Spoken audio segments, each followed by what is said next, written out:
Subscribe कीजिए हमारा channel crazy GK trick और लेटेस्ट वीडियो नोटिफिकेशन के लिए इस बेल आइकन को दबाएं। Hello friends, welcome to crazy GK trick.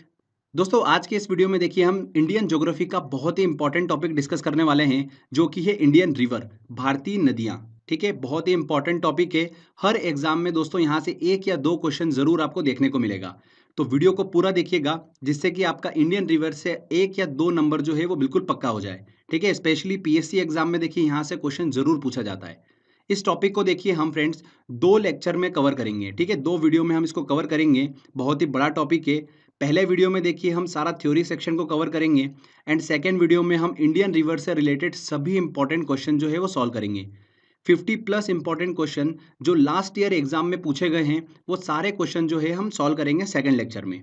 Okay, तो पहला लेक्चर जरूर ध्यान से देखिएगा, क्योंकि जो सेकेंड लेक्चर आने वाला है आपको उसी लेक्चर में से एग्जाम में क्वेश्चन देखने को मिल जाएगा। तो लेक्चर को बिना स्किप करिए पूरा देखिएगा। साथ ही फ्रेंड्स, अगर आपको इस वीडियो का पीडीएफ डाउनलोड करना है तो आप क्रेजी जीके ट्रिक का ऐप डाउनलोड कर लीजिए, वहां पर हमने ऑप्शन दे रखा है। तो चलिए लेक्चर को हम शुरू करते हैं। देखिए, सबसे पहले मैं आपसे एक इंपॉर्टेंट चीज डिस्कस कर लेता हूं। दो टर्म आपको देखिए इस लेक्चर में बार बार सुनने को मिलेगी, तो आप कंफ्यूज ना हो, इसलिए मैं आपको पहले वो क्लियर कर देता हूं। एस्चुरी और डेल्टा क्या होता है। एस्चुरी को देखिए हिंदी में बोला जाता है ज्वार नदमुख। ठीक है, तो क्या होता है ये हम पहले डिस्कस कर लेते हैं। सागर तट पर स्थित आधा बंद खारे पानी का वह क्षेत्र होता है एस्चुरी, जहां पर नदियों का ताजा पानी जो है वो समुद्र के खारे पानी के साथ मिलता है। ठीक है, तो आपको क्लियर हुआ एस्चुरी क्या होता है। आधा बंद खारे पानी का वह क्षेत्र जहां पर नदियों का ताजा पानी जो है वो समुद्र के खारे पानी के साथ में मिलता है। क्लियर। कौन कौन सी नदियां जो है वो एस्चुरी बनाती है। नर्मदा नदी, ताप्ती नदी, मांडवी नदी, ये जो नदियां हैं ये एस्चुरी मतलब ज्वार नद मुख का निर्माण करती हैं। आगे लेक्चर में मैं आपको क्लियर करूंगा इस चीज को, बस इतना ध्यान रखिए कि एस्चुरी होता क्या है। आगे बात करते हैं। देखिए, डेल्टा जो है ये क्या होता है। तो देखिए, नदी जहां पर सागर से मिलती है, उस जगह पर नदी द्वारा बहाकर लाई गई मिट्टी के कारण जो मुख्य नदी होती है वो कई सारी धाराओं में बढ़ जाती है। तो उस सागर किनारे त्रिभुजाकार क्षेत्र को ही क्या बोला जाता है, डेल्टा बोला जाता है। डेल्टा जो होते हैं वो प्राय उपजाऊ मिट्टी का निर्माण करते हैं। ठीक है फ्रेंड्स, तो आपको क्लियर हुआ डेल्टा क्या होता है और एस्चुरी क्या होता है। ध्यान रखिएगा, गंगा, ब्रह्मपुत्र, महानदी, गोदावरी, कृष्णा, कावेरी, ये सब जो नदियां हैं ये डेल्टा का निर्माण करती हैं। आगे हम ये लेक्चर में डिस्कस करने वाले हैं। तो बस एस्चुरी क्या होता है और डेल्टा क्या होता है, आई होप आपको समझ में आ गया होगा। चलिए हम स्टार्ट करते हैं कि भारत का जो अपवाह तंत्र है, ड्रेनेज सिस्टम है, वो क्या है। तो सबसे पहले ये वर्ड को हम क्लियर कर लेते हैं कि ड्रेनेज सिस्टम, अपवाह तंत्र होता क्या है। अपवाह तंत्र जो शब्द है ये एक नदी तंत्र की व्याख्या करता है, जिसमें अलग अलग दिशाओं से छोटी छोटी धाराएं आकर एक मुख्य धारा का निर्माण करती हैं, मतलब मुख्य नदी का निर्माण करती हैं। ओके, यहाँ पर जो अलग अलग दिशाओं से छोटी छोटी धाराएं आती है वो मुख्य नदी की क्या होती हैं, सहायक नदियां होती हैं। समझ में आया आपको। अपवाह तंत्र शब्द जो है एक नदी तंत्र की व्याख्या करता है। तो भारत के अपवाह तंत्र ड्रेनेज सिस्टम की हम बात करेंगे तो इसे हम दो भागों में पढ़ेंगे। कौन कौन से। देखिए, स्ट्रक्चर समझ लीजिए पहले कि किस तरीके से हम इस टॉपिक को स्टडी करने वाले हैं। तो देखिए, दो भागों में हम इसको पढ़ने वाले हैं। एक है हिमालयी अपवाह तंत्र और प्रायद्वीपीय अपवाह तंत्र। हिमालयी अपवाह तंत्र में हम सिंधु नदी तंत्र, गंगा नदी तंत्र और ब्रह्मपुत्र नदी तंत्र की बात करेंगे। मतलब इसमें जो मुख्य नदी होगी वो कौन सी होगी, सिंधु नदी होगी, गंगा नदी होगी और ब्रह्मपुत्र नदी होगी। और इन मुख्य नदियों की बहुत सारी क्या होती है, सहायक नदियां होती है। तो वही हम इसमें डिस्कस करने वाले हैं। सेकंड देखिए, प्रायद्वीपीय अपवाह तंत्र में हम मध्य और दक्षिण भारत की नदियों को डिस्कस करेंगे, जैसे कि नर्मदा नदी, ताप्ती नदी, महानदी, गोदावरी, कृष्णा, कावेरी, इन सब नदियों को हम डिस्कस करेंगे प्रायद्वीपीय अपवाह तंत्र में। और लास्ट में देखिए कुछ इंपॉर्टेंट नदियां मैं आपसे डिस्कस करूंगा, जहां से एग्जाम में अक्सर क्वेश्चन पूछ लेते हैं। तो सबसे पहले देखिए हम हिमालयी अपवाह तंत्र की बात करेंगे, जिसमें हम पढ़ेंगे सिंधु नदी तंत्र को। तो देखिए फ्रेंड्स, सिंधु नदी जो है वो बेसिकली तीन देशों में होकर बहती है, चीन, भारत और पाकिस्तान। चीन के देखिए तिब्बत स्थित मानसरोवर झील के निकट इसका उद्गम होता है और उत्तर पश्चिम दिशा में बहते हुए भारत के लद्दाख के दमचोक के पास से इंटर करती हैं। ओके, आगे बहती हुई ये नदी गिलगित से होते हुए दर्दिस्तान के पास में पाकिस्तान में इंटर कर जाती है और कराची के पूर्व से होते हुए अरब सागर में जाकर मिल जाती हैं। इस नदी की कुल लंबाई जो है वो कितनी है, 2880 किलोमीटर है। तो सिंधु नदी का देखिए उद्गम कहाँ से होता है, भारत के बाहर से होता है। चीन के तिब्बत स्थित मानसरोवर झील के निकट से सिंधु नदी का उद्गम होता है। भारत होते हुए ये पाकिस्तान में इंटर करती हैं और अरब सागर में जाकर मिल जाती हैं।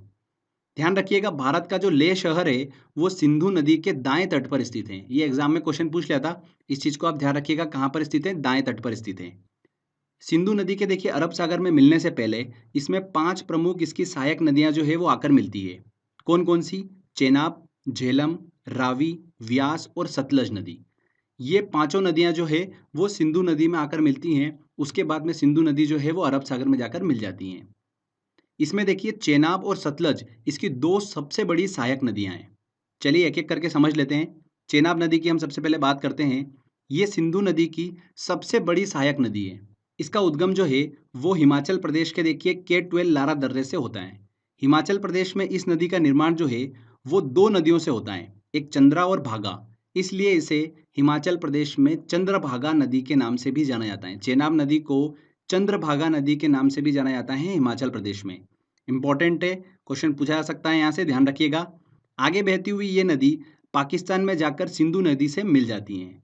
सिंधु नदी में मिलने से पहले इसमें झेलम, रावी, सतलज, व्यास नदी आकर मिलती हैं। किसमें? चेनाब नदी में। चलिए कौन सी नदी कहाँ पर मिलती है इस चीज को हम देख लेते हैं। सबसे पहले बात करते हैं झेलम नदी की। झेलम नदी का उद्गम जो है वो कश्मीर घाटी के बेरीनाग के निकट से होता है। ये नदी 170 किलोमीटर भारत पाकिस्तान सीमा का निर्माण करती हुई पाकिस्तान के जंग के निकट चेनाब नदी में आकर मिल जाती हैं। झेलम नदी कहाँ से उद्गम होता है? कश्मीर घाटी के बेरीनाग से इसका उद्गम होता है। इसके बाद देखिए रावी नदी की बात करते हैं तो ये नदी हिमाचल प्रदेश के रोहतांग दर्रे से निकलती है और कश्मीर पंजाब होते हुए पाकिस्तान के जंग के निकट चेनाब नदी में आकर मिल जाती हैं। क्लियर?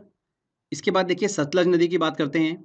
ये नदी जो है तिब्बत के देखिए राक्षस ताल से निकलती हैं और सिंधु नदी के समानांतर बहती हुई हिमाचल प्रदेश में प्रवेश करती हैं।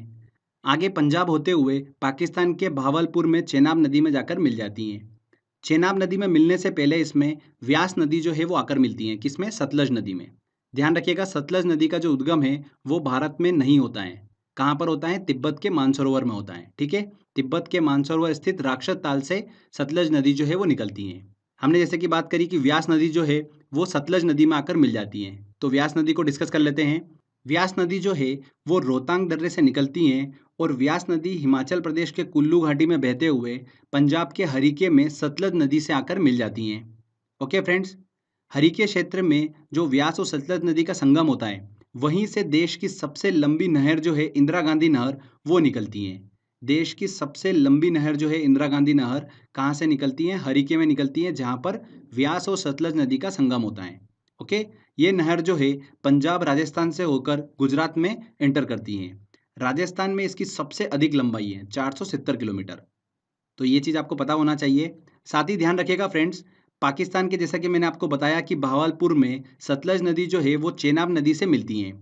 तब ये चेनाब से मिलने के बाद में पंचनद नदी का निर्माण करती है। मतलब इस पॉइंट पर पांचों नदियां जो है वो एक हो जाती हैं। झेलम, रावी, सतलज, व्यास और चेनाब, ये पांचों नदियां एक होकर आगे बढ़ती हैं, इसीलिए इसे पंचनद नदी का नाम दिया गया है।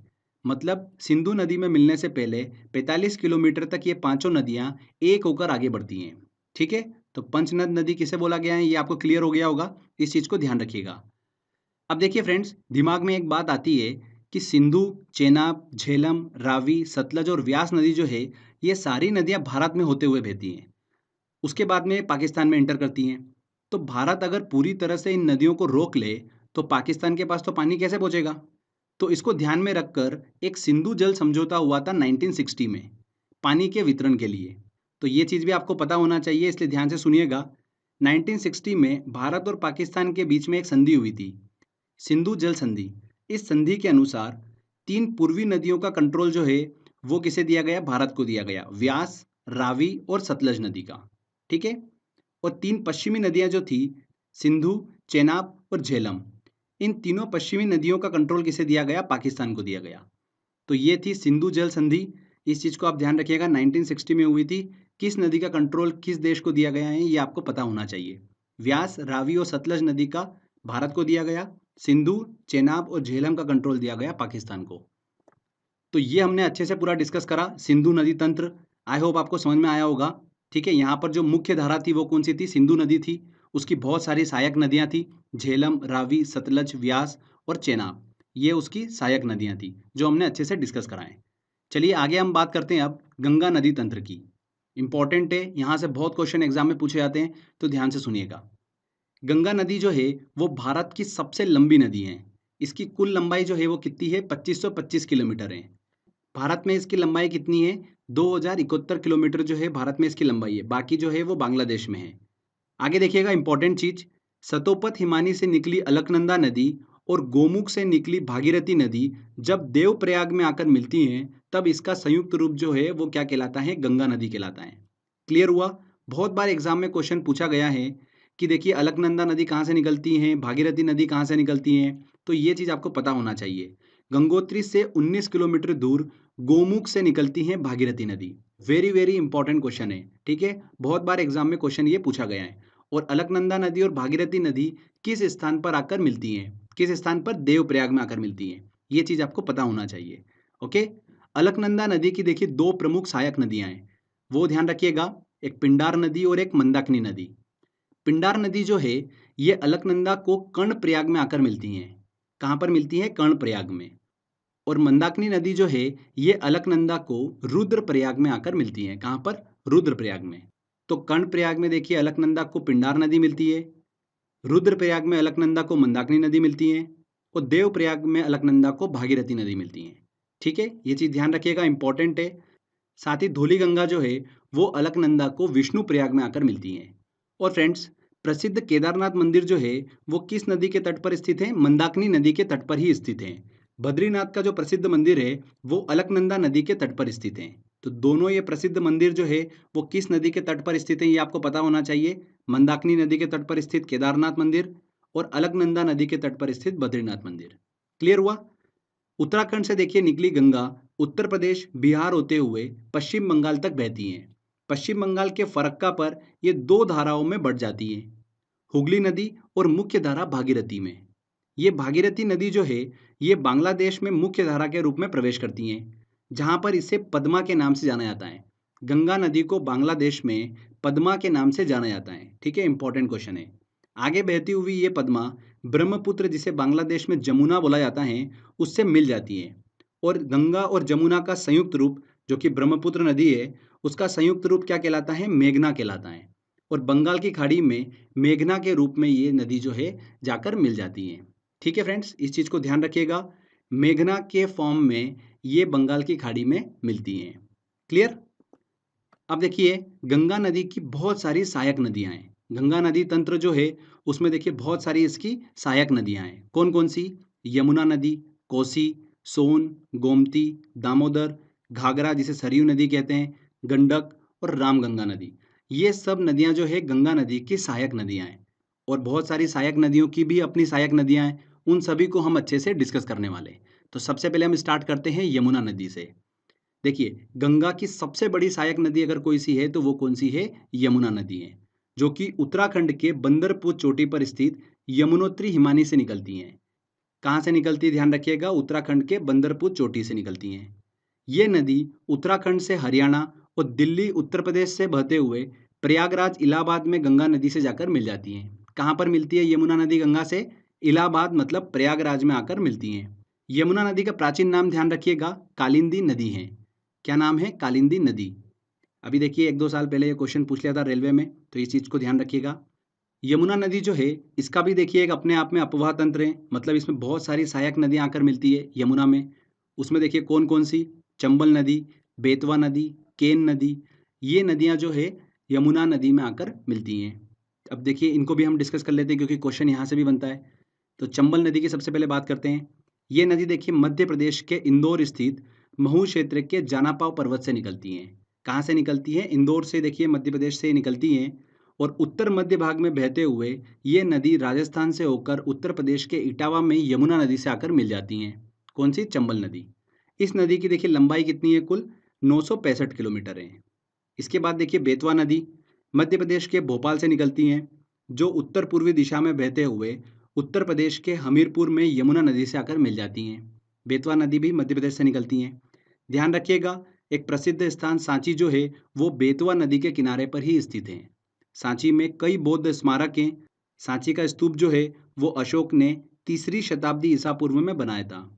तो सांची जो है वो बेतवा नदी के किनारे पर ही स्थित है। तो ये चीज़ ध्यान रखिएगा। यमुना नदी की हमने डिस्कस करी, देखिए चंबल नदी और बेतवा नदी इसकी सहायक नदियाँ हैं। साथ ही केन नदी जो है वो भी यमुना नदी की सहायक नदी है। इसके बाद देखिए गंगा नदी की अगली हम देखिए सहायक नदी की बात करते हैं, जो कि है कोसी नदी। कोसी नदी जो है ये नेपाल में हिमालय से निकलती हैं और आगे बढ़ते हुए बिहार में प्रवेश करती हैं। ये नदी प्रायः अपना मार्ग जो है बदलने के कारण चर्चा में रहती है। इसमें आने वाली बाढ़ से बिहार में मैक्सिमम टाइम पर तबाही जो है वो देखने को मिलती है। इसलिए इस नदी को बिहार का शोक भी कहा जाता है। बिहार का शोक किसे कहा जाता है? कोसी नदी को कहा जाता है। और अपने मार्ग परिवर्तन करने की वजह से बहुत ज़्यादा चर्चा में रहती है कोसी नदी। ये नदी बिहार के कटिहार में गंगा नदी से आकर मिल जाती हैं। तो कोसी नदी को हमने डिस्कस करा, ध्यान रखिएगा। इसके बाद बात करते हैं देखिए दामोदर नदी की, जो कि गंगा नदी की सहायक नदी है। झारखंड के देखिए छोटा नागपुर पठार से निकलती हैं और पश्चिम में बहते हुए ये हुगली नदी में जाकर मिल जाती हैं। जो हमने बात करी थी कि फरक्का में गंगा नदी जो है वो दो धाराओं में बढ़ जाती हैं, एक हुगली और एक मुख्य धारा भागीरथी में। तो देखिए हुगली नदी में आकर कौन सी नदी मिलती है? दामोदर नदी जो है वो आकर मिलती है। इस नदी में देखिए अचानक आने वाली बाढ़ के कारण इसे बंगाल का अभिशाप भी कहा जाता है। किसे कहा जाता है बंगाल का अभिशाप? दामोदर नदी को कहा जाता है। ध्यान रखिएगा, प्रदूषण के कारण इस नदी को जैविक मरुस्थल के नाम से भी जाना जाता है। एग्जाम में क्वेश्चन पूछा गया था ये, किस नदी को जैविक मरुस्थल के नाम से जाना जाता है? तो ध्यान रखिएगा, दामोदर नदी को जैविक मरुस्थल के नाम से जाना जाता है। इसके बाद देखिए गंगा नदी की अगली सहायक नदी की बात करते हैं, गोमती नदी। ये भी इंपॉर्टेंट है। इस नदी का उद्गम जो है उत्तर प्रदेश के पीलीभीत स्थित गोमत ताल से होता है, जिसे फुलर झील भी कहा जाता है। ये गंगा नदी की एकमात्र ऐसी सहायक नदी है जिसका उद्गम मैदान से होता है। ओके, इस चीज़ को ध्यान रखिएगा। पौराणिक मान्यताओं के अनुसार भगवान राम ने जब रावण का वध किया था, तब ब्रह्म हत्या के पाप से मुक्त होने के लिए उन्होंने गोमती नदी में ही स्नान किया था। तो आप सभी को देखिए पता ही होगा ये। तो गोमती नदी ध्यान रखिएगा, बस इतना। गंगा नदी की एकमात्र सहायक नदी जिसका उद्गम मैदान से होता है। इसके बाद देखिए सोन नदी की बात करते हैं। गंगा नदी की सहायक नदी मध्य प्रदेश के अमरकंटक नामक स्थान से निकलती हैं, उत्तर की ओर बहते हुए पटना के निकट गंगा में जाकर मिल जाती हैं। एक इंपॉर्टेंट चीज़ मैं आपको बता रहा हूँ, सोन नदी जैसे कि मैंने आपको बताया उत्तर की ओर बहती हैं, ठीक है। और ऊपर से जो यमुना नदी आ रही है, यमुना नदी और सोन नदी, इन दोनों के देखिए जल विभाजन का काम जो है वो कौन करता है? इन दोनों के बीच में स्थित कैमूर की पहाड़ियाँ। ध्यान रखिएगा, कैमूर की पहाड़ियाँ इन दोनों नदी के बीच में स्थित हैं, जो कि सोन नदी और यमुना नदी के बीच जल विभाजन का काम करती हैं। ये इंपॉर्टेंट चीज़ है, एग्जाम में इस चीज़ को पूछा गया था, तो इस चीज़ को आप ध्यान रखिएगा। सोन नदी और यमुना नदी के बीच जल विभाजन का काम कौन सी पहाड़ियाँ करती हैं? कैमूर की पहाड़ियाँ करती हैं। ओके। इसके अलावा देखिए गंगा नदी की सहायक नदियों में घाघरा नदी आती है, जिसे सरयू नदी के नाम जाना जाता है, और गंडक नदी, जो कि गंगा नदी के बाएं तट पर आकर मिलती हैं। क्लियर? अब देखिए गंगा नदी से रिलेटेड कुछ हम इंपॉर्टेंट पॉइंट डिस्कस कर लेते हैं। एग्जाम में ये क्वेश्चन पूछा जाता है कि कौन सी नदी गंगा नदी के दाएं तट पर आकर मिलती है और कौन सी नदी बाएं तट पर आकर मिलती है। तो इस चीज़ को लेकर कन्फ्यूजन होता है, तो इसको हम क्लियर कर लेते हैं। देखिए गंगा नदी के दाएं तट पर तीन नदियां आपको दिमाग में रखनी है। एक है यमुना नदी, सोन नदी और टॉन्स नदी, ठीक है। ये नदियां जो है गंगा नदी के दाएं तट पर आकर मिलती हैं। ओके। बाएं तट की बात करते हैं तो गोमती, गंडक, घाघरा और कोसी नदी, ये नदियां जो है गंगा नदी के बाएं तट पर आकर मिलती हैं। तो बहुत ही सिंपल है, यमुना नदी, सोन नदी और टॉन्स नदी दाएं तट पर, बाएं तट पर गोमती, गंडक, घाघरा और कोसी। इससे रिलेटेड भी क्वेश्चन एग्जाम में पूछा जाता है, तो ये चीज़ इसलिए हमने क्लियर कर ली है। साथ ही फ्रेंड ध्यान रखिएगा, गंगा नदी को 2008 में राष्ट्रीय नदी का दर्जा दिया गया था, और गंगा नदी के किनारे बसा सबसे बड़ा शहर जो है वो कौन सा है? कानपुर है। 2011 की जनगणना के अनुसार हम इसको देख रहे हैं। गंगा नदी के किनारे बसा सबसे बड़ा शहर जो है वो कौन सा है? कानपुर है। गंगा नदी के प्रवाह का क्रम अगर हम देखें तो उत्तराखंड से निकलती हैं, उत्तर प्रदेश होते हुए बिहार में इंटर करती हैं, और फिर पश्चिम बंगाल में इंटर करती हैं, और वहाँ से ये बांग्लादेश में चली जाती हैं। ठीक है फ्रेंड्स, तो ये गंगा नदी तंत्र को हमने अच्छे से पूरा डिस्कस करा है। तो क्वेश्चन जो है इससे बाहर कुछ नहीं जाने वाला है, हमने अच्छे से यहाँ पर क्लियर कर लिया है इसको। आगे बात करते हैं फ्रेंड्स हम ब्रह्मपुत्र नदी तंत्र को। ये भी बहुत ही इंपॉर्टेंट है, यहाँ से देखिए आईएएस एग्जाम में बहुत ज़्यादा क्वेश्चन पूछे जाते हैं, तो इसको भी हम क्लियर कर लेते हैं। ब्रह्मपुत्र नदी जो है ये नदी तिब्बत, भारत और बांग्लादेश से होकर बहती हैं। ये नदी तिब्बत के मानसरोवर झील के निकट से निकलती हैं। ध्यान रखिएगा, ब्रह्मपुत्र, सतलज और सिंधु नदियाँ, ये नदियाँ जो है तिब्बत के मानसरोवर के आसपास से ही निकलती हैं। ठीक है। तिब्बत से निकलने वाली इस नदी को तिब्बत में यरलुंग जंगबो के नाम से जाना जाता है। किस नाम से जाना जाता है? यरलुंग जंगबो के नाम से जाना जाता है। साथ ही इसे तिब्बत में सांगपो के नाम से भी जाना जाता है। दोनों नाम ध्यान रखिएगा, यरलुंग जंगबो और सांगपो के नाम से जाना जाता है ब्रह्मपुत्र नदी को तिब्बत में। जब यह नदी भारत के असम घाटी में प्रवेश करती हैं, तब इसे यहाँ पर ब्रह्मपुत्र के नाम से जाना जाता है। साथ ही ब्रह्मपुत्र नदी को अरुणाचल प्रदेश में दिहांग के नाम से जाना जाता है। जब यह नदी असम घाटी में बहते हुए बांग्लादेश में प्रवेश करती हैं, तब इसे वहाँ पर जमुना के नाम से जाना जाता है। देखिए, तिब्बत में इसे यरलुंग जंगबो और सांगपो के नाम से जाना जाता है। भारत में इसे देखिए अरुणाचल प्रदेश में दिहांग के नाम से जाना जाता है। और जब ये बांग्लादेश में एंटर करती हैं, तब इसे जमुना के नाम से जाना जाता है। ठीक है, बांग्लादेश में इसे जमुना के नाम से जाना जाता है। बांग्लादेश में देखिए ये नदी जो है गंगा नदी मतलब पद्मा नदी के साथ में मिल जाती हैं और गंगा ब्रह्मपुत्र संयुक्त रूप से मेघना के नाम से आगे बढ़ती हैं और विश्व का सबसे बड़ा नदी डेल्टा जो है सुंदरवन डेल्टा का निर्माण करते हुए बंगाल की खाड़ी में जाकर मिल जाती हैं। ठीक है फ्रेंड्स, वेरी वेरी इंपॉर्टेंट है। विश्व का सबसे बड़ा नदी डेल्टा जो है कौन निर्माण करती हैं? गंगा और ब्रह्मपुत्र नदी करती हैं, जिसे सुंदरवन डेल्टा कहते हैं। और लास्ट में ये मेघना नदी जो है बंगाल की खाड़ी में जाकर मिल जाती हैं। क्लियर हुआ आपको? ब्रह्मपुत्र नदी की देखिए सहायक नदियों की बात करते हैं तो जितना मैं आपको बता रहा हूँ सारी इंपॉर्टेंट है, एक भी मत छोड़िएगा। हर एक सहायक नदी से रिलेटेड एग्जाम में क्वेश्चन पूछा जा चुका है। तीस्ता नदी ब्रह्मपुत्र की देखिए सहायक नदी है। कहाँ से निकलती है? सिक्किम से निकलती है। सुवनसिरी नदी, कमेंग नदी, मानस नदी, दिबांग नदी, लोहित, बराक और कपिली नदी, ये जितनी भी नदियां हैं ये ब्रह्मपुत्र की सहायक नदियां हैं। सारे नाम आपके दिमाग में सेट हो जाना चाहिए। तीस्ता, सुवनसिरी, कमेंग, मानस, दिबांग, लोहित, बराक और कपिली, ये सारी नदियां जो है ब्रह्मपुत्र की सहायक नदियां हैं। इसमें तीस्ता, सुवनसिरी, कमेंग, मानस और दिबांग नदी जो है वो दाएं तट से आकर मिलती है और लोहित, बराक और दिबांग नदी जो है वो बाएं तट से आकर ब्रह्मपुत्र से मिलती हैं। ओके, कुछ इंपॉर्टेंट पॉइंट डिस्कस कर लेते हैं। तीस्ता नदी का उद्गम कहाँ से होता है? सिक्किम से होता है। पश्चिम बंगाल से होते हुए बांग्लादेश में प्रवेश करती हैं और वहाँ ब्रह्मपुत्र से जाकर मिल जाती हैं। लोहित नदी जो है इसे खून की नदी के नाम से भी जाना जाता है। किस नदी को खून की नदी के नाम से जाना जाता है? लोहित नदी को। बराक नदी जो है ये मणिपुर की पहाड़ियों से निकलती हैं, मणिपुर से होते हुए मिजोरम में एंटर करती हैं, असम होते हुए ये बांग्लादेश में प्रवेश करती हैं और मेघना नदी में जाकर मिल जाती हैं। बराक नदी जो है अरुणाचल प्रदेश में एंटर नहीं करती हैं, ये चीज़ आप जरूर ध्यान रखिएगा। ब्रह्मपुत्र नदी जो है गंगा नदी के साथ मिलकर विश्व के सबसे बड़े नदी डेल्टा सुंदरवन डेल्टा का निर्माण करती हैं, जैसा कि हम डिस्कस कर चुके हैं। ब्रह्मपुत्र नदी में ही विश्व का सबसे बड़ा नदी द्वीप वर्ल्ड लार्जेस्ट रिवर आइलैंड जो है माजुली वो स्थित है। कहाँ पर? असम में। माजुली जो है वो विश्व का सबसे बड़ा नदी द्वीप है, ब्रह्मपुत्र नदी में स्थित है। ठीक है, असम में। ये चीज़ आप ध्यान रखिएगा। तो ये ब्रह्मपुत्र नदी तंत्र को हमने अच्छे से डिस्कस करा है। इसमें ब्रह्मपुत्र की सहायक नदियाँ जो मैंने आपको बताई है वो आप बिल्कुल ध्यान रखिएगा, वहाँ से एग्जाम में देखिए बहुत क्वेश्चन पूछे जाते हैं।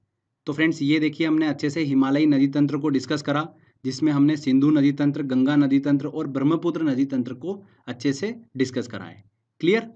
इसके बाद देखिए आगे हम बात करते हैं प्रायद्वीपीय नदी तंत्र की, मतलब दक्षिण भारत की नदियों की। तो हिमालयी नदी तंत्र की तुलना में प्रायद्वीपीय नदी तंत्र जो है वो बहुत अधिक पुराना है। तो ऐसा मत समझिएगा कि हिमालयी नदी तंत्र बहुत अधिक पुराना है, प्रायद्वीपीय नदी तंत्र जो है वो सबसे ज़्यादा पुराना है। ठीक है, दक्षिण भारत की नदियाँ जो है वो प्राय वृक्षनुमा अपवाह तंत्र का निर्माण करती हैं। किस तरीके का अपवाह तंत्र का निर्माण करती हैं? वृक्षनुमा अपवाह तंत्र का निर्माण करती हैं दक्षिण भारत की नदियाँ। प्रायद्वीपीय नदियों के अपवाह तंत्र में हम देखिए कौन कौन सी नदियों को डिस्कस करेंगे। नर्मदा नदी, ताप्ती नदी, माही नदी, गोदावरी, कृष्णा, कावेरी और महानदी को अच्छे से हम डिस्कस करने वाले हैं। इसमें देखिए नर्मदा, ताप्ती और माही नदी जो है वो अरब सागर में गिरती है, पश्चिम की ओर बहते हुए अरब सागर में गिरती हैं। जबकि गोदावरी, कृष्णा, कावेरी और महानदी जो है ये बंगाल की खाड़ी में गिरती हैं। चलिए सबसे पहले हम अरब सागर में गिरने वाली नदियों की बात करते हैं, जिसमें सबसे पहले आती है नर्मदा नदी। वेरी वेरी इंपॉर्टेंट है। मध्य प्रदेश के अमरकंटक से इसकी उत्पत्ति होती है। पश्चिम की ओर बहते हुए 1312 किलोमीटर की दूरी तय करने के बाद में ये खंबात की खाड़ी में जाकर मिल जाती हैं। खंबात की खाड़ी मतलब अरब सागर में जाकर ये मिल जाती हैं। देखिए नर्मदा नदी के उत्तर में पड़ता है विंध्याचल पर्वत और दक्षिण में पड़ता है सतपुड़ा पर्वत। और इन दोनों पर्वतों के बीच में भ्रंश घाटी मतलब रिफ्ट वैली से होते हुए बहती है नर्मदा नदी। इस चीज को ध्यान रखिएगा, रिफ्ट वैली से होते हुए बहती है नर्मदा नदी। ओके, भ्रंश घाटी से होते हुए बहती है नर्मदा नदी। ये नदी मध्य प्रदेश की सबसे बड़ी नदी है। सबसे लंबी नदी कौन सी है? मध्य प्रदेश की नर्मदा नदी है। इसे मध्य प्रदेश की जीवन रेखा कहा जाता है। नर्मदा नदी की सहायक नदियों की बात करें तो उसमें आती है ओरसंग, तवा नदी जो कि बहुत ज़्यादा फेमस है, शेर नदी, ये सभी नर्मदा नदी की सहायक नदियां हैं। ध्यान रखिएगा, अमरकंटक से दो नदियां निकलती हैं, एक नर्मदा नदी और एक सोन नदी। सोन नदी हमने पहले डिस्कस करा था जो कि गंगा नदी में जाकर मिल जाती है पटना के पास में। नर्मदा नदी निकलती हैं जो कि भ्रंश घाटी से बहते हुए खंबात की खाड़ी में जाकर मिल जाती हैं। ओके, इसके बाद देखिए हम बात करते हैं अब ताप्ती नदी की, जो कि मध्य प्रदेश के बैतूल जिले के निकट सतपुड़ा पहाड़ियों से निकलती हैं। और ये नदी मध्य प्रदेश, महाराष्ट्र, गुजरात से प्रवाहित होते हुए अरब सागर में जाकर मिल जाती हैं। फ्रेंड्स ध्यान रखिएगा, ताप्ती नदी और नर्मदा नदी दोनों नदियां जो है वो भ्रंश घाटी से होते हुए बहती हैं। ठीक है, वेरी वेरी इंपॉर्टेंट पॉइंट है। ताप्ती नदी और नर्मदा नदी जो है ये भ्रंश घाटी से मतलब रिफ्ट वैली से होते हुए बहती हैं। इसके बाद देखिए माही नदी की बात करते हैं। इस नदी का उद्गम मध्य प्रदेश के धार जिले के समीप विंध्याचल पर्वत श्रेणी से होता है। मध्य प्रदेश से देखिए ये पश्चिम की ओर राजस्थान, गुजरात में बहते हुए ये नदी खंबात की खाड़ी में जाकर गिर जाती हैं। माही नदी जो है वो भारत की एकमात्र ऐसी नदी है जो कर्क रेखा को 2 बार काटती है। कौन सी नदी? माही नदी। ठीक है फ्रेंड्स, तो ये हमने अच्छे से डिस्कस करा। नर्मदा नदी, ताप्ती नदी और माही नदी जो है वो पश्चिम की ओर बहते हुए खंबात की खाड़ी मतलब अरब सागर में जाकर मिल जाती हैं। इसमें ध्यान रखिएगा, ताप्ती नदी और नर्मदा नदी जो है वो रिफ्ट वैली मतलब भ्रंश घाटी से होते हुए बहती हैं।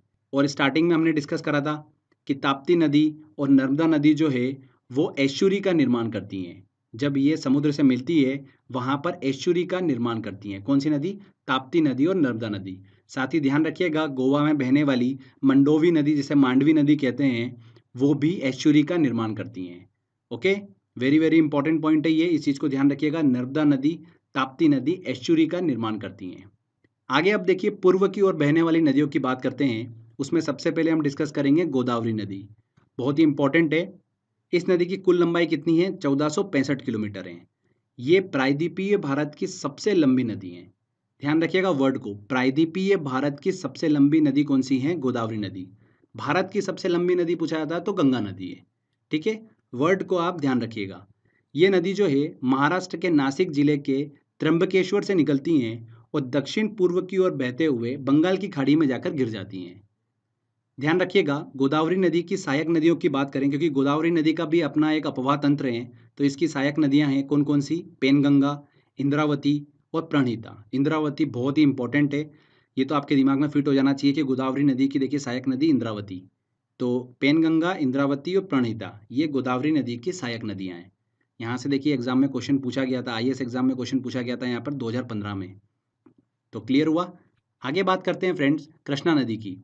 कृष्णा नदी जो है वो प्रायद्वीपीय भारत की दूसरी सबसे बड़ी नदी है। इसका उद्गम जो है महाराष्ट्र के महाबलेश्वर के पास से होता है। कृष्णा नदी जो है महाराष्ट्र से होते हुए कर्नाटक, तेलंगाना और आंध्र प्रदेश से बहते हुए बंगाल की खाड़ी में जाकर गिर जाती हैं। कृष्णा नदी की प्रमुख सहायक नदियों की बात करें तो उसमें तुंगभद्रा, भीमा और कोयना नदी है। कृष्णा नदी की 3 सहायक नदियां तुंगभद्रा, कोयना और भीमा नदी है। ध्यान रखिएगा, कृष्णा नदी जल विवाद जो है वो कृष्णा नदी के जल बंटवारे से संबंधित है, जो कि आंध्र प्रदेश, कर्नाटक और महाराष्ट्र के बीच 1957 से चल रहा है। ठीक है, कृष्णा नदी जल विवाद जो है वो आंध्र प्रदेश, कर्नाटक और महाराष्ट्र से संबंधित है। इसके बाद देखिए अगली नदी की बात करते हैं हम, वो है महानदी। महानदी की देखिए लंबाई कितनी है? 851 किलोमीटर है। महानदी छत्तीसगढ़, उड़ीसा की प्रमुख नदी है। इसका उद्गम छत्तीसगढ़ के रायपुर के निकट सिहावा पहाड़ी से होता है और ये नदी पूर्व की ओर बहते हुए उड़ीसा में प्रवेश करती हैं और डेल्टा का निर्माण करते हुए बंगाल की खाड़ी में जाकर गिर जाती हैं। ध्यान रखिएगा, महानदी की सबसे इंपॉर्टेंट सहायक नदी जो है वो कौन सी है? तेल नदी है। ये एग्जाम में क्वेश्चन पूछा जाता है यहाँ से कि तेल नदी किस नदी की सहायक नदी है? तो महानदी की सहायक नदी है तेल नदी। साथ ही जोंक नदी जो है वो भी महानदी की सहायक नदी है। इसके बाद बात करते हैं कावेरी नदी की। इस नदी की लंबाई जो है वो कितनी है? 800 किलोमीटर है। कर्नाटक के कुर्ग के निकट ब्रह्मगिरी पहाड़ियों से निकलती हैं और कर्नाटक, तमिलनाडु से बहते हुए तिरुचिरापल्ली के निकट बंगाल की खाड़ी में जाकर गिर जाती हैं। ध्यान रखिएगा, इसे दक्षिण भारत की गंगा के नाम से भी जाना जाता है। किसे? कावेरी नदी को। दक्षिण भारत की गंगा के नाम से किसे जाना जाता है? कावेरी नदी को जाना जाता है। ये देखिए, हमने यहाँ पर प्रायद्वीपीय भारत की नदियों को अच्छे से डिस्कस करा। इसमें ध्यान रखिएगा फ्रेंड्स, गंगा नदी, कृष्णा नदी, कावेरी नदी, महानदी जो है ये डेल्टा का निर्माण करती है, ठीक है, एस्चुरी का निर्माण नहीं करती हैं। कृष्णा नदी, महानदी, कावेरी नदी, गोदावरी नदी ये डेल्टा का निर्माण करती हैं, ठीक है, जिसमें कृष्णा नदी, गोदावरी नदी जो है वो भारत का दूसरा सबसे बड़ा डेल्टा जो है वो बनाती हैं। पहला कौन बनाती है? गंगा ब्रह्मपुत्र नदी भारत का सबसे बड़ा डेल्टा बनाती हैं। दूसरा कृष्णा और गोदावरी नदी बनाती हैं। इंपॉर्टेंट है ये चीज़ भी। इसके बाद देखिए कुछ और इंपॉर्टेंट नदियों को भी हम डिस्कस कर लेते हैं जहाँ से एग्जाम में क्वेश्चन बन जाता है। स्वर्ण रेखा नदी झारखंड में बहने वाली एक पहाड़ी नदी है। ये नदी रांची के निकट छोटा नागपुर के पठार से निकलती है। झारखंड से निकलकर पश्चिम बंगाल, उड़ीसा से होते हुए बंगाल की खाड़ी में जाकर गिर जाती हैं। प्रसिद्ध शहर जमशेदपुर जो है, टाटानगर, वो इसी नदी के तट पर स्थित हैं। किस नदी के? स्वर्ण रेखा नदी के तट पर ही स्थित हैं। इसके बाद देखिए लूनी नदी की बात करते हैं। इंपॉर्टेंट है, इसका उद्गम अजमेर के निकट अरावली पहाड़ियों के नाग पहाड़ से होता है। राजस्थान से बहते हुए गुजरात में इंटर करती हैं और गुजरात के कच्छ के रण में ये नदी जो है विलुप्त हो जाती है। ये भी एग्जाम में क्वेश्चन पूछा जाता है कि कच्छ के रण में कौन सी नदी विलुप्त हो जाती है? तो लूनी नदी विलुप्त हो जाती है। लूनी नदी को ही सॉल्ट रिवर के नाम से भी जाना जाता है। सॉल्ट रिवर किसे कहा जाता है? लूनी नदी को कहा जाता है।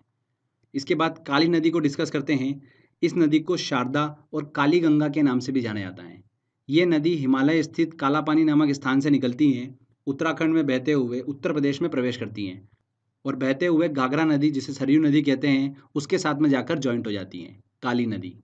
साथ ही ध्यान रखिएगा, वेरी वेरी इंपॉर्टेंट, ये नदी जो है भारत के पूर्व की ओर भारत नेपाल की अंतर्राष्ट्रीय सीमा बनाती है। कौन सी नदी? काली नदी। भारत और नेपाल के बीच में अंतर्राष्ट्रीय सीमा कौन सी नदी बनाती है? काली नदी बनाती है। इसके बाद देखिए पेन्नार नदी को हम डिस्कस कर लेते हैं। पेन्नार नदी जो है वो किसी की सहायक नदी नहीं है, तो इसको लेकर कंफ्यूज मत होइएगा कि कृष्णा नदी या कावेरी नदी की सहायक नदी है, ऐसा नहीं है। पेन्नार नदी जो है भारत की एक प्रमुख नदी है और ये कर्नाटक के नंददुर्ग पहाड़ी से निकलती है। पूरब की ओर 970 किलोमीटर बहकर बंगाल की खाड़ी में जाकर गिर जाती हैं, ठीक है। तो कर्नाटक की प्रमुख नदी है पेन्नार नदी। तो फ्रेंड्स यहाँ पर देखिए हमने हिमालयी नदी तंत्र, प्रायद्वीपीय नदी तंत्र को अच्छे से डिस्कस करा और अलग से कुछ इंपॉर्टेंट नदियों से रिलेटेड पॉइंट्स भी डिस्कस कर लिए। तो यहाँ पर देखिए हमारा ये थ्योरी सेक्शन कंप्लीट होता है। आई होप आपने ध्यान से सुना होगा। लेक्चर कंप्लीट करने के बाद में देखिए अब यहाँ पर सेकंड इंपॉर्टेंट चीज़ ये निकल कर आती है कि जो भी हमने स्टडी करी है इनसे रिलेटेड एग्जाम में किस तरीके से क्वेश्चन पूछे जाते हैं, वो क्वेश्चंस आप इतनी आसानी से सॉल्व कर पाएंगे। इसलिए इसका सेकंड लेक्चर देखना बहुत ही ज़रूरी है, जिससे कि आपका कॉन्फिडेंस जो है वो बढ़ेगा। आप अगर देखिए क्वेश्चन देख के सारे आंसर निकाल लोगे तो आपका कॉन्फिडेंस बढ़ेगा और आपको पता चलेगा कि किस तरीके से एग्जाम में क्वेश्चन पूछे जाते हैं, ठीक है। तो इसका सेकंड लेक्चर जो है जिसमें सारे इंपॉर्टेंट क्वेश्चंस को मैंने सॉल्व करा है, वो लेक्चर जरूर देखिएगा और अपना कॉन्फिडेंस जो है वो बढ़ाइएगा, क्योंकि यहाँ से 1 या 2 नंबर जो है वो ज़रूर एग्जाम में पूछे जाते हैं। तो फ्रेंड्स आज के वीडियो में बस इतना ही था। आई होप आपको ये वीडियो काफ़ी पसंद आया होगा। अगर अच्छा लगा है तो प्लीज़ वीडियो को लाइक करिएगा, शेयर करिएगा और कमेंट करके ज़रूर बताइएगा कि वीडियो कैसा लगा। अगर आपने अभी तक चैनल को सब्सक्राइब नहीं करा है तो सब्सक्राइब भी कर लीजिए, क्योंकि इस तरीके के बेनिफिशियल वीडियो जब भी मैं अपलोड करूँगा आपको उसका बेनिफिट मिलता रहेगा। तो फ्रेंड्स मिलते हैं अगले वीडियो में। जय हिंद, जय भारत।